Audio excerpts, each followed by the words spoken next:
में आया होगा कहानी, 2i is equal to I Z. चलिए तो मैं लिख देता हूँ वापिस, I X plus I Y is equal to I Z. फिर आई एक्स का वैल्यू है आई वाई का वैल्यू है आई जेड हमें पता है। ओके, क्यों आई एक्स और आई वाई इक्वल क्यों है? सिमेट्रिकल।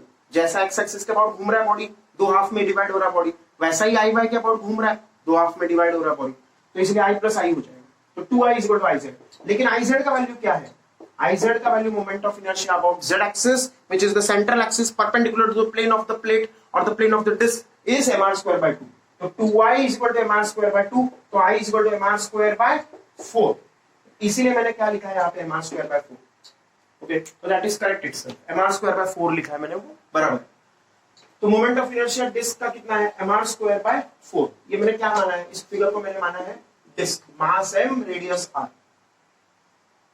अब मुझे moment of inertia red colour के एक्सिस के अबाउट निकालना है। मान लो ये टेंजेंशियल एक्सिस के अबाउट निकालना है, इस एक्सिस के अबाउट मुझे मोमेंट ऑफ इनर्शिया निकालना है।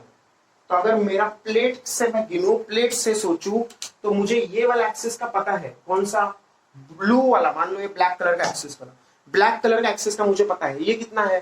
This moment of inertia about centre of mass axis कितना है? mr square by 4। ये मुझे पता है, बट मुझे क्या फाइंड करना है?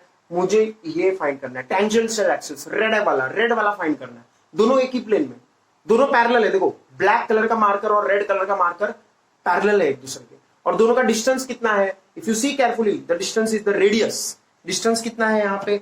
Radius. The distance between these two axis, मान लो ब्लू कलर से हम लोग लिख रहे थे डिस्टेंस को, यहाँ पे ब्लू कलर से लिखा है, तो let me show it by blue colour itself. The distance between the two axis is r। Okay, तो यहाँ पे d distance between two axis का वैल्यू कितना है? r। तो let us use this theorem. क्या थ्योरम है हमारे पास? I is equal to ICM plus md square. अब I का वैल्यू तो हमें निकालना है, तो मैंने I बोला। ICM moment of inertia centre of मास से कौन सा एक्सिस पास हो रहा है? ये ब्लैक वाला, तो ICM बोला मैंने इसको। तो ये क्या है? mr square by 4 plus md square. d का वैल्यू कितना है? r। d का वैल्यू r है ना? यस। तो कितना आएगा ये? 5mr square by 4।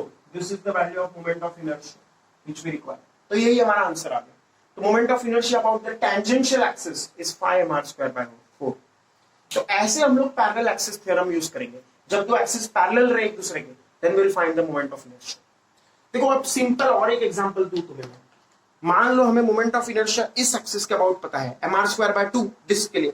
अब मैंने तुमसे पूछा इस एक्सिस के अबाउट कितना है मोमेंट ऑफ इनर्शिया, इस एक्सिस के अबाउट ब्लैक मार्कर के अबाउट कितना है? mr स्क्वायर बाय 2 डिस्क के लिए।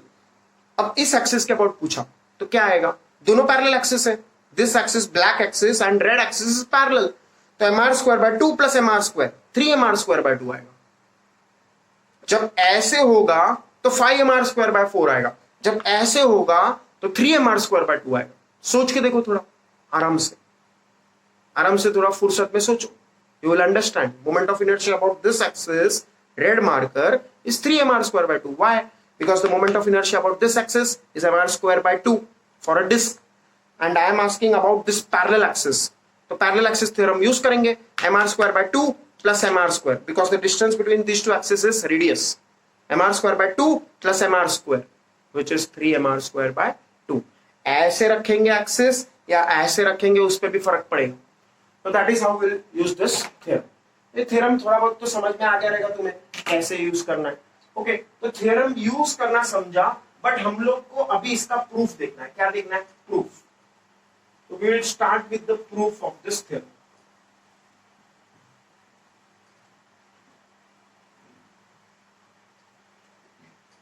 The proof of this theorem is almost similar to what we have done before. यहां पे फिर से हम लोग क्या लेंगे? एक मास लेंगे, mi, ith मास। क्या है? mi। और इस मास का distance centre of mass axis से, इस ब्लैक वाले एक्सिस से मैंने इसका डिस्टेंस बोल दिया xi।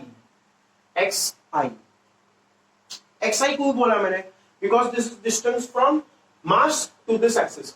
ith मास का डिस्टेंस है कि ith मास का डिस्टेंस है, इसलिए मैंने क्या बोल दिया? xi distance. So what we can use for proof is this identity. ये प्रूफ कर रहे हैं हम लोग, और प्रूफ के लिए हम लोग एक आइडेंटिटी यूज करेंगे। आइडेंटिटी क्या है?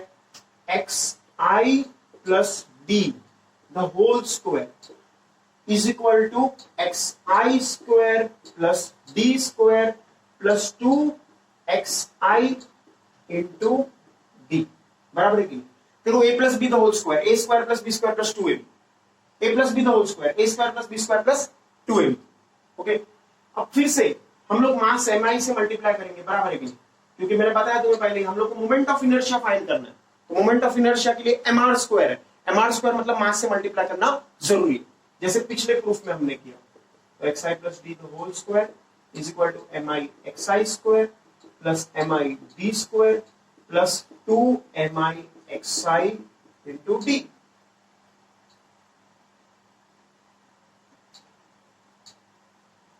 ओके यहां तक तो ठीक है। अगेन पिछले प्रूफ में जो किया था वही करना है फिर से अगला स्टेप वही है summation. Let us do the summation summation mi xi plus d the whole square is equal to summation mi xi square plus summation mi d square plus 2 summation mi xi d और I is equal to 1 to n particles के।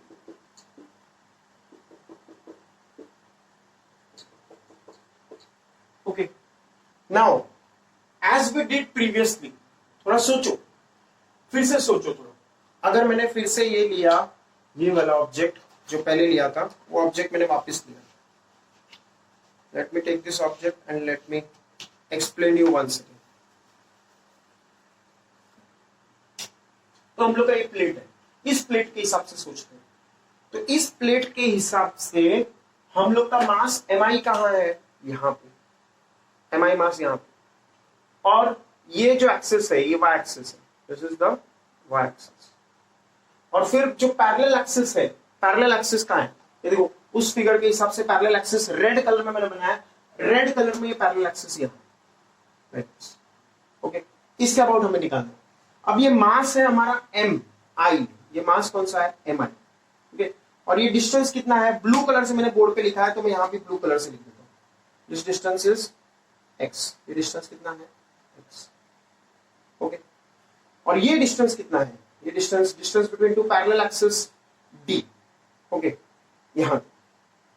अब थोड़ा एक एक term के बारे में हम लोग सोचना चालू करते हैं तो let us see one by one एक एक टर्म क्या है mi into xi plus d the whole square mi into xi plus d the whole square इस टर्म को देखो समझने में आसान होगा mi into xi plus d the whole square तो mi into xi plus d the whole square मतलब xi plus d मतलब ये बोलना चाह रहा है। तो जब ये टर्म के बारे में सोचेंगे moment of inertia mr square के फॉर्मूले से ये डिस्टेंस किस एक्सिस का है xi प्लस डी एक्सिस किस एक्सिस के अबाउट ये पार्टिकल घूमेगा xi प्लस डी किस एक्सिस के अबाउट ये पार्टिकल घूमेगा तो xi प्लस डी मतलब इस एक्सिस के अबाउट घूमेगा ये पार्टिकल ऐसे घूमेगा पार्टिकल कैसे घूमेगा xi प्लस डी तो ऐसे समझ में आए देखो इस लाल वाले एक्सिस के अबाउट घूमेगा let me keep this red colour ताकि तुम्हें ज्यादा समझ में आए यहाँ पे रेड कलर में एक्सिस दिखा और ये पार्टिकल यहाँ है okay xi plus d distance पे ये particle xi plus d distance पे है ये पार्टिकल यहाँ है ये पार्टिकल इस रेड कलर के एक्सिस के अबाउट कैसे घूमेगा ऐसे इसका रेडियस कितना होगा xi plus d the whole square देखो xi था ये और ये d था xi plus d the whole square ये पार्टिकल ऐसे ऐसे घूमेगा गोल लाइक दिस किस एक्सिस के ऊपर घूम रहा है ये लाल वाले एक्सिस के अबाउट घूम रहा है लाल वाला एक्सिस कौन सा एक्सिस है लाल वाला एक्सिस आई एक्सिस है तो इसलिए मैंने फर्स्ट टर्म को क्या बोल दिया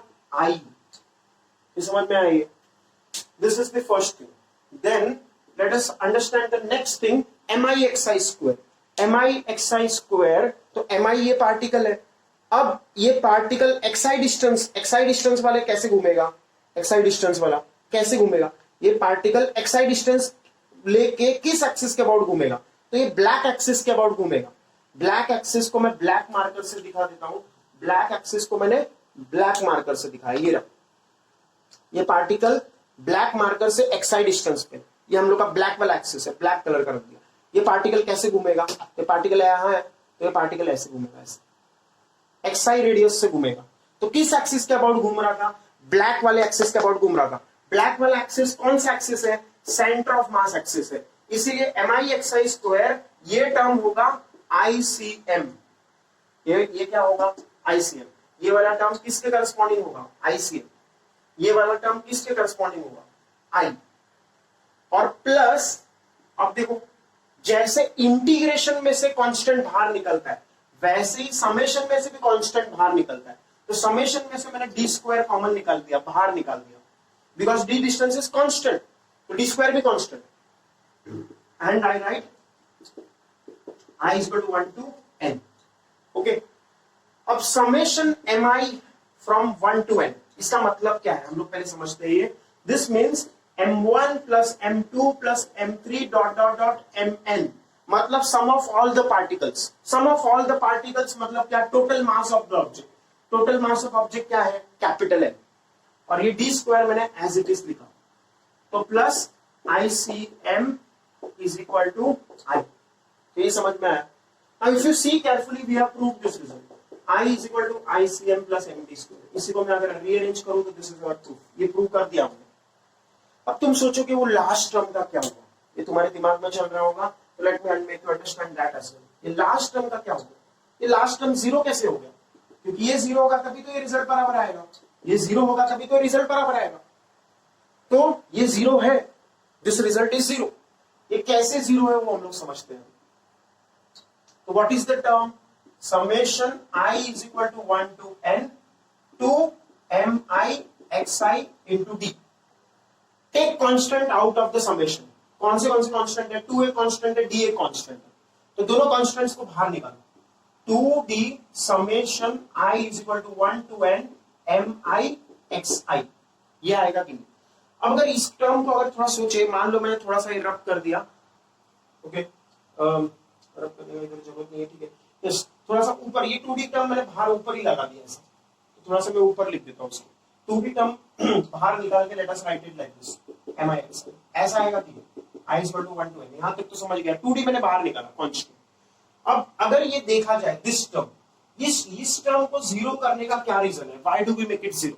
बिकॉज इफ यू रिमेंबर, हम लोग के पास सेंटर ऑफ मास का फॉर्मूला क्या है? xcm is equal to m1 x1 plus m2 x2 plus m3 x3 dot dot dot mn xn upon m1 plus m2 plus m3 dot dot dot mn, ऐसा है कि? तो this is the centre of मास, ये हम लोग का formula है। Normally हम लोग सेंटर ऑफ मास को ही क्या मानते हैं? ओरिजिन मानते हैं। सेंटर ऑफ मास को क्या मानते हैं? ओरिजिन। तो सेंटर ऑफ मास को ओरिजिन बोला तो x coordinate of centre of मास क्या आएगा? जीरो। तो ऊपर का टर्म को मैं लिख सकता हूं समेशन mi xi, और नीचे के टर्म को लिख सकता हूं समेशन mi। समेशन mi मतलब क्या? m, और m जीरो के साथ मल्टीप्लाई हो जाएगा तो जीरो ही हो जाएगा। तो समेशन mi xi क्या आएगा? Zero. Summation mi xi zero आएगा, इसीलिए मैंने इसको जीरो लिखा। And because this is zero, summation mi xi zero. और हम लोग एग्जाम में क्या लिखेंगे? Why did I do this? Because sum of moments, इसको हम लोग इंग्लिश में क्या लिखेंगे? Sum of moments about centre of mass of all particles, ऐसा लिख दो, ऑफ ऑल पार्टिकल्स या ऑल मासेस लिख दो, of all masses about centre of mass axis, about centre of mass axis, about centre of mass is zero. तो ये हम लोग का क्लैरिफिकेशन रहेगा, why we have equated it to zero. Sum of all moments of all masses above center of mass axis is zero. Hence summation mi xi is zero. Hence this term is zero. This is the statement which we'll write in our proof. Sum of moments of all masses above center of mass axis is zero. Summation mi xi is zero. Hence this last term is zero. So this is our proof. Again the same problem will come. Again अगर तुम text book खोलोगे तो यहाँ पे proof में थोड़ा थोड़ा changes रहेगा। क्या चेंजेस रहेगा?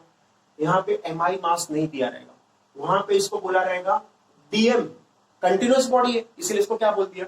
dm, और इसको xi नहीं बोला रहेगा, x बोला रहेगा। Then same kind of steps, यहाँ फिर क्या हो जाएगा? ये xi i जो टर्म है वो हट जाएगा, यहाँ पे भी i है वो हट जाएगा, और i हटने के बाद हम लोग यहाँ पे समेशन नहीं लगाएंगे। समेशन के बदले टेक्स्ट बुक में क्या दिया होगा? इंटीग्रेशन। वहां पे क्या दिया होगा? इंटीग्रेशन। और m के बदले वहां क्या होगा? dm। I told you already, m के बदले वहां पे क्या होगा? डीएम, तो डीएम, और समेशन की जगह पे वहां पे क्या होगा, इंटीग्रेशन, और एम के बदले डीएम, समेशन के बदले इंटीग्रेशन, एम के बदले DM. But the same logic will hold true. Logic जो मैंने अभी बताया वही लॉजिक यहां पे भी लगेगा, सेम लॉजिक यहां पे भी लगेगा, 100% सेम प्रूफ होगा। ओनली थिंग इज यहां पे डीएम बीएम आ जाएगा and then our proof will be exactly same. जो हम लोग का रीजनिंग है that will remain same, proof है that will remain same. Only thing is जहां पे हमने एमआई यूज किया सिंपल अंडरस्टैंडिंग के लिए, वहां पे टेक्स्ट बुक में कॉम्प्लिकेट करने के लिए डीएम यूज किया होगा because it is a continuous body, और हम लोग ने आई वाई यूज किया, सब आई रहेगा नहीं उधर। और जहां हमने समेशन साइन यूज किया वहां पे टेक्स्ट बुक में integration sign. I hope you understand both this theorems correctly. Do some practice, do some recap, अगर फिर से एक बार पढ़ो अगर नहीं समझ में आ रहेगा तो, and then make sure you are able to prove this because this is an important question from exam perspective.